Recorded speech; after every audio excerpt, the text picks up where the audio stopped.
Vem, Senhor,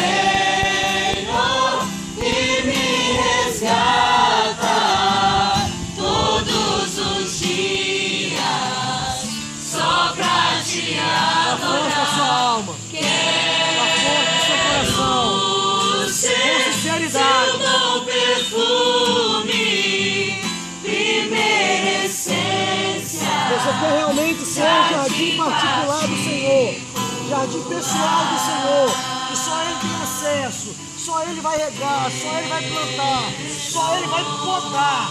Você vai louvar ao Senhor nessa noite. Você vai abrir o seu coração, sabendo que cada semente semeada nessa noite vai ser nos corações e são jardins secretos e particulares do Senhor. Minhas raízes